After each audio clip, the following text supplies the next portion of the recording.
Dans l'évangile que nous venons d'entendre, deux groupes cherchent à rencontrer Jésus.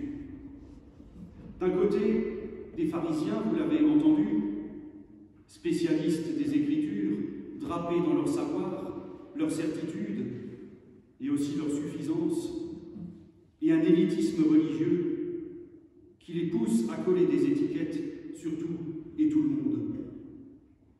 De l'autre, il est question d'enfants amenés à Jésus pour qu'il les bénisse. Des enfants qui, comme vous le savez, représentent à la fois l'innocence et la curiosité. Nul n'entrera dans le royaume des cieux s'il ne l'accueille comme un enfant. Et il ne faut surtout pas croire que les enfants acceptent tous en congé. Celles et ceux parmi vous qui ont des enfants le savent, vient un moment où ils n'arrêtent pas de demander pourquoi. Pharisiens d'un côté, enfants de l'autre, qui sous la plume de Marc peuvent représenter deux pôles de la foi. D'un côté, avec la question posée à Jésus sur le divorce, une attitude rigoriste qui se méfie de la nouveauté, une foi sans doute sincère, mais figée sur des certitudes, et qui ne mesure les choses qu'à l'aune de la façon dont les autres se comportent. Et de l'autre côté, la foi dans ce qu'elle peut certes avoir de naïf, mais qui se comprend d'abord et avant tout comme la rencontre de Jésus. Et au milieu, nous avons les disciples. Ils représentent ici les chrétiens de tous les lieux et de toutes les époques, aussi bien comme croyants individuels que comme Église. Et ces disciples sont tendus entre ces deux pôles. Depuis quelques années, même si en réalité il faudrait dire depuis toujours, les églises et les communautés chrétiennes sont divisées entre ces deux pôles. Rigorisme d'un côté et ouverture inconditionnelle de l'autre. Mais la chose est encore plus marquée à une époque de crispation identitaire qui va bien au-delà du cadre de l'Église. Il suffit de voir les dégâts que le conflit israélo-palestinien produit en France, accentuant des tensions déjà existantes.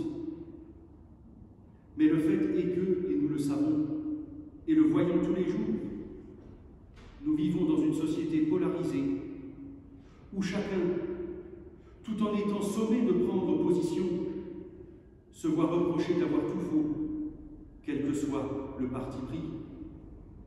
Coincé entre les nostalgiques du « c'était mieux avant » et ceux qui, du passé, veulent faire table rase.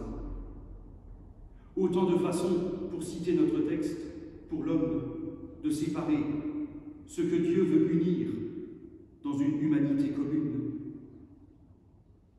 En mettant en parallèle ces deux passages de la vie de Jésus, débat avec les pharisiens et rencontre avec les enfants, Marc insiste sur la position des disciples et à travers eux nous pose la question: de quel côté notre foi nous entraîne-t-elle?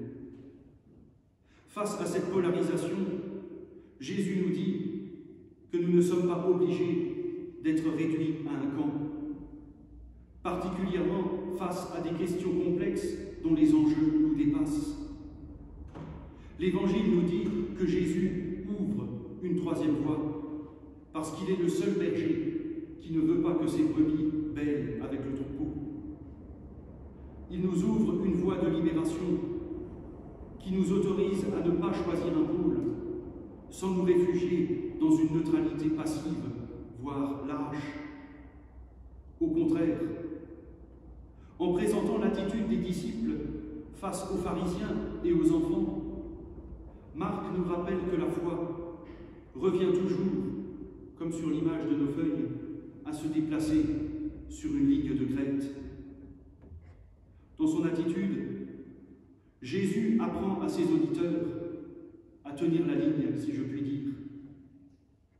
Si la foi consiste à marcher sur une ligne de crête, Jésus rappelle par conséquent qu'elle ne peut pas se réduire à une pratique censée s'attirer les bonnes grâces de Dieu, et qu'elle ne peut pas non plus se réduire à une espèce d'optimisme et de spiritualisme béat, désincarné et déconnecté de la réalité. Parce que l'un comme l'autre conduisent à une impasse. Ces deux attitudes enferment dans une bulle et divisent le monde en deux catégories, où chacun bricole sa vérité et se barricade dans sa communauté. En période de polarisation idéologique et de crispation identitaire, Jésus nous ouvre une troisième voie. Marcher sur cette ligne de crête de la foi, ce qui, c'est vrai, n'a rien d'évident. Mais c'est la différence entre la foi et une idéologie.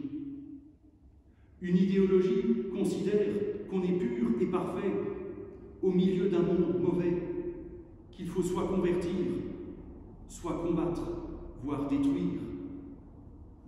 La foi, au contraire, confesse qu'on n'est ni pur ni parfait, que nous sommes en devenir dans un monde, lui aussi, en perpétuel devenir, et que nous avons besoin des autres, tous les autres, et d'un autre avec un grand A, qui fait alliance avec nous dans le baptême, nous disant que nous sommes ses enfants bien-aimés et que nous sommes sans cesse appelés à une vie nouvelle, en faisant mourir chaque jour l'homme ancien pour devenir homme nouveau. La foi pose des questions et accepte de se mettre en route quand l'idéologie assène des réponses toutes faites. La foi est l'acceptation de son humanité quand l'idéologie veut un surhomme, quitte à se faire Dieu à la place de Dieu, ou à savoir mieux que lui ce qui est bon pour moi et les autres. Nous sommes sur cette ligne de crête, tendue entre tous les fanatismes, toutes les idéologies, les idées en vogue et tous les discours séparateurs. Cette polarisation, je le répète, dépasse largement le cadre de nos églises ou de ce qu'on appelle vulgairement la religion. L'évangile de ce matin nous interroge sur où nous en sommes sur le chemin de la foi et nous met en garde contre le danger de tomber d'un côté ou de l'autre. Les paroles de Jésus nous appellent à rester sur la ligne de crête. Position inconfortable, c'est vrai, mais factrice de liberté, parce qu'elle nous oblige à poser des questions, à prendre en compte la complexité d'un problème, ce qui libère de toute parole de jugement et de toute vérité exclusive et excluante. Marcher sur cette ligne de crête est enfin un témoignage de fidélité au Christ, car c'est cela la foi, une fidélité à quelqu'un, à Jésus-Christ, qui vient nous libérer de la dureté du cœur, pour citer notre évangile, et employer notre foi à unir ce que l'homme a séparé. Amen.